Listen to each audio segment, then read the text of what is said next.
Hello everyone and welcome to today's video. Today I'm going over the updated news that we have for the 2024 Pennsylvania Senate race and quite frankly what the heck is going on in this Senate race. So right now some more votes have come in and Dave McCormick, the Republican Challenger, leads Democratic incumbent Bob Casey 48.8% to 48.6%. A margin of roughly 17,000 votes McCormick is leading Casey by. And this is getting very, very interesting and really, really nasty, I think is the word to use, right now in Pennsylvania, where on the Fox News article, Pennsylvania Democrats openly admit to counting illegal ballots in the McCormick-Casey race. Now, there is a video of what was said, so this is all video evidence, but I'm going to just read the quote because I'm not sure if I'm legally allowed to put the video on for copyright reasons. So I'm just going to read the quotes in the article and then go from there. In the contested Pennsylvania Senate race, barreled towards a $1 million recount, which is under 0.5% margin of victory, so that's going to happen. Democratic officials in a few blue counties are openly admitting to counting disqualified ballots in defiance of state law and state court orders.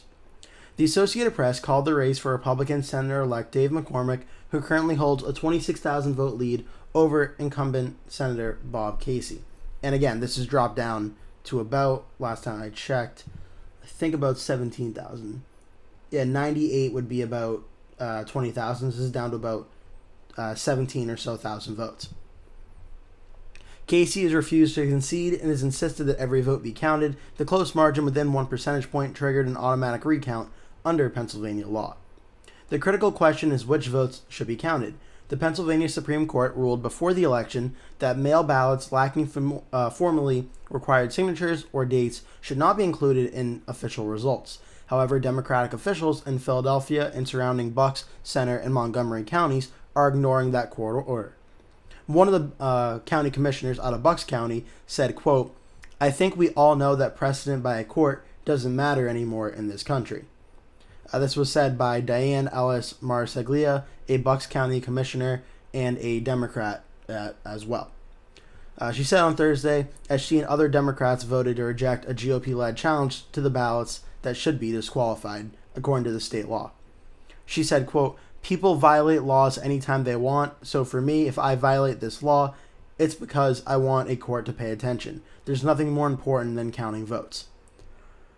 And this is certainly getting a lot of media attention for how she said this. Officials estimate there are fewer than 80,000 provisional ballots left to be counted across the Keystone State, less than 2% of the vote approximately remaining. That was reported by the Philadelphia Inquirer. The chance for Casey could make up this deficit is very small. His attorneys and McCormick's have repeatedly clashed at county commissioner meetings this week as local officials have debated over whether to count small handfuls of ballots. Democrats insist they are acting in good faith and believing that rejecting someone's vote because of a clerical error violates their constitutional rights. In Montgomery County, for example, officials deliberated for 30 minutes over about 180 provisional ballots, which secrecy envelopes should be counted. The Inquirer reported that several of these votes came from the same precincts, suggesting an error made by poll workers. Democratic Board Chair Neil Makija said they voted to accept the ballot so that voters would not be disenfranchised, but other members of the board, including one Democrat and Republican, voted to reject the ballots on the advice of county attorneys who determined the law clearly states they should not be counted. This was said, quote, "We're talking about constitutional rights, and I cannot take an action to throw out someone's ballot that is validly cast. Otherwise, over an issue that we know is immaterial." The board ultimately voted to count a total of 501 contested ballots. There's also been similar disputes in counties Bucks, Chester, and Delaware counties. Separately, there's ongoing litigation over undated mail-in ballots. This has been a big contentious issue both in the 2020 election and the 2024 election, or those submitted with an incorrect date on the outer envelope. Several local Democratic officials have said an incorrect date should not be grounds to disqualify a person's vote. Lower courts have agreed with that reasoning, but Pennsylvania's High Court has determined the law requires correct dates for mail ballots to be counted. So, technically, the final say is the votes should not be counted, according to the state Supreme Court. The McCormick campaign and the Republican National Committee have asked Pennsylvania Supreme Court to reaffirm its November 1 decision to stop Democrats from including mail ballots in their final tallies.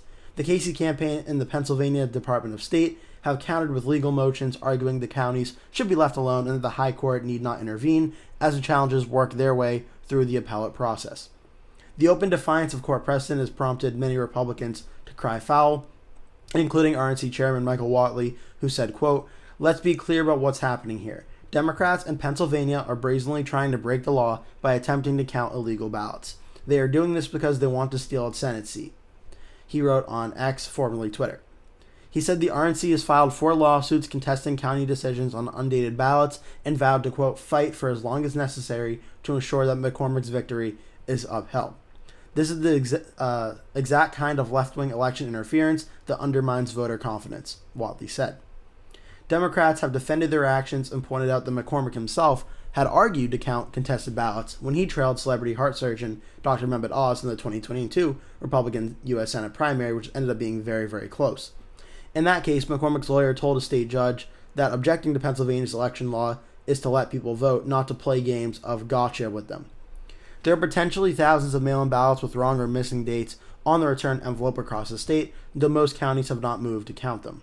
A state-mandated recount must be finished by noon on November 26th. Officials have said they do not expect the process to change the outcome of the race by more than a few hundred votes, which, if that is accurate, would not be enough to give Bob Casey a win. Dave McCormick would still win this race, and very handedly.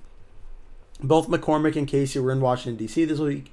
Casey participated in official Senate business and casting votes on the floor, while McCormick attended a new member orientation, met with other members of the Republican majority vote for conference leadership.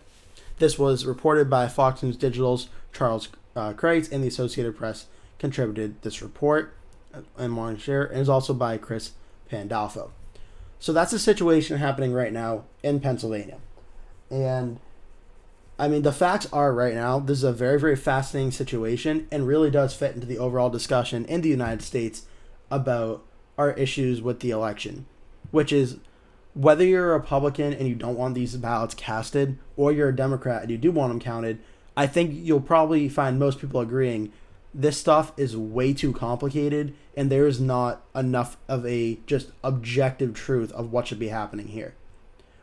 I mean, Republicans are going to say this is fraud, and by the words by the Democratic County Commissioner, I won't lie, when I first read this article, it certainly sounded like fraud to me. I can't think of a more clear case of election fraud that we've seen so far that is actually legally proven and in precedent than this one right here. She openly said rejecting the highest state court precedent to get their attention. If rejecting state law benefits one party or the other here, that's election fraud. That's the textbook definition of what election fraud would be. But I honestly think the bigger problem is that there's not a unified message, both not just in Pennsylvania, across the entire United States, on what should be done in this situation. Should ballots with missing dates or incorrect dates be counted? And if so, should there be a timeline for them? It's November 17th. The election was almost 2 weeks ago. There should not be votes still being cast in the United States, still being counted. This all should have been done at very least the morning after Election Day. This should not be going on for 2 weeks after. And quite frankly, it's honestly a disgrace that it still is. And this is not to attack anyone in Pennsylvania or any other state around the country that are just doing their jobs. I'm not trying to go after anyone or attack anyone for that. What I am very disgusted with is, quite frankly, the election laws that are in place for vote counting in a lot of states that allowed the race to go on for 2 weeks. There are states in the United States, both Republican and Democratic, that get the election counted very, very quickly on election night and don't have any reported problems. And yet, for some reason, we have states that go on for 2 weeks where there's situations like this happen, which honestly, I quite frankly agree with the RNC chairman that votes going on for 2 weeks after, this does bring up higher levels of election distrust because of situations like this. If there was any problems with mail-in ballots, especially in 2020 or 2024, there should be either a state law or a national law that firmly says in a situation like this what happens and what to do and how long it should take. The fact that it's not is honestly not good and very embarrassing. So we're going to have to wait and see how this plays out. I'm not totally sure if this will have much of an impact on the outcome of the race. New York Times has not called this race yet, but many other news organizations have called it for Dave McCormick, the Republican. We're going to have to wait and see how this one plays out. I assume the Republican is going to win, but it just fits into the overall discussion of this is the United States of America, and this is how the elections are being run. It's not good enough. It's really not. There should not be votes being counted 2 weeks after Election Day when you have states like, for instance, just take a state like New York. 95% of the votes in, the Democratic incumbent won. We knew this, obviously it's New York, but we knew every single vote within 2 days of the election being over. Same with Massachusetts, very Democratic state. We knew the election result on Election Day. Michigan. We can look at Michigan too. 0.3%, a super close race, 95%. All the votes were done within 2 days. And Pennsylvania is still going on 2 weeks later. It's just, it is not good enough. It's not good enough, and that's something I think Republicans and Democrats will both agree on. Again, that's my personal opinion. If you want to disagree with it, you have every right to. I'm not going to tell you how to think. I'm only telling you how I think. But it's just not a good situation where 2 weeks after Election Day, not only are we still counting votes, we're having legal lawsuits about whether or not we can count votes and which votes to count. This stuff all should have been settled before Election Day, and this all should have been counted. All the votes should have been counted or not counted at least by the day after Election Day. This should not be going on for 2 weeks. So that's just an update of what's going on in Pennsylvania.